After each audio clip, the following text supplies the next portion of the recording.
Good afternoon and welcome to Pakistan Today from our Islamabad studio. I'm Chris Taylor. U.S. President Donald Trump has sharply criticized the proposed Iran ceasefire agreement, calling it unbelievably weak and unacceptable garbage amid escalating tensions in the Middle East. Speaking to reporters, Trump warned that the ceasefire arrangement is now on what he described as life support and suggested Washington could return to a maximum pressure strategy against Tehran. Analysts say the U.S. administration is also reviewing emergency economic measures to ease rising fuel prices as fears over regional instability continue to impact global energy markets. Meanwhile, Iran's parliament speaker Mohammad Bagher Ghalibaf says the country's armed forces remain fully prepared to respond to any aggression. In a statement shared on social media platform X, Ghalibaf warned that Tehran would strongly defend its sovereignty and national interests against external threats. His remarks come as tensions continue to rise across the Middle East, prompting growing international concern over regional security and diplomatic stability. Pakistan's Deputy Prime Minister and Foreign Minister Ishaq Dar has reaffirmed Pakistan's commitment to regional peace and diplomatic engagement during a meeting with United Nations envoy Jean Arnault.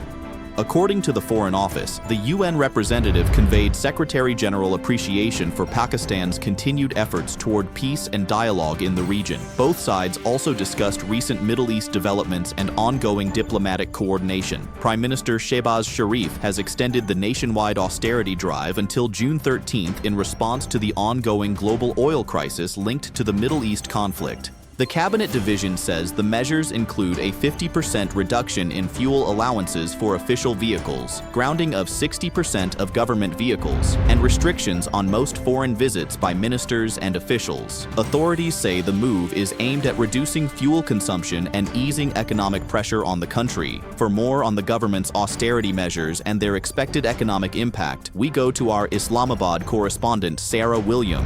Thank you, Chris. Government officials say the extended austerity campaign is part of a broader strategy to manage the economic fallout from rising global oil prices. Ministries have been instructed to strictly implement fuel-saving measures and reduce non-essential expenditures.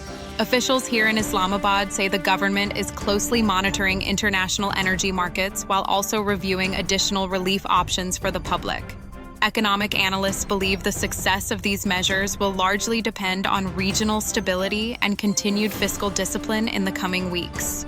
Thank you, Sarah William, reporting from Islamabad. In another major development, Pakistan's National Assembly has unanimously passed a resolution praising the armed forces for what it described as a befitting response to India during last year's May conflict, officially termed Marka-e-Haq. The resolution paid tribute to the military leadership under Prime Minister Shehbaz Sharif and Chief of Defense Forces Asim Munir. Lawmakers also commended the operational performance of the Army, Air Force, Navy, and cyber experts during Operation Bunyanam Marsus. Prime Minister Shehbaz Sharif also met President Asif Ali Zardari at Aiwan-e-Sadr in Islamabad to discuss the country's overall situation, Afghanistan-related matters, and evolving regional developments. The meeting paid tribute to the martyrs of Marka-e-Haq and praised the professional capabilities of Pakistan's armed forces. President Zardari directed authorities to take measures aimed at reducing inflation, ensuring the availability of essential goods, and providing maximum relief to the public amid current regional tensions.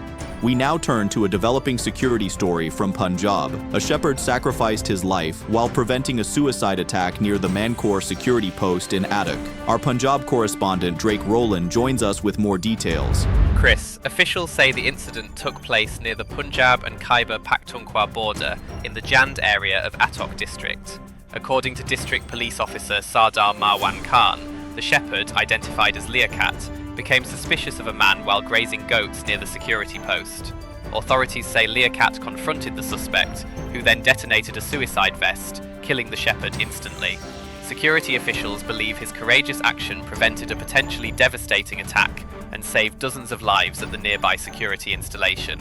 Investigations are continuing as security has been tightened across the surrounding region. Thank you, Drake Rowland, reporting from Punjab. That's all for now. You're watching Pakistan Today News. I'm Chris Taylor.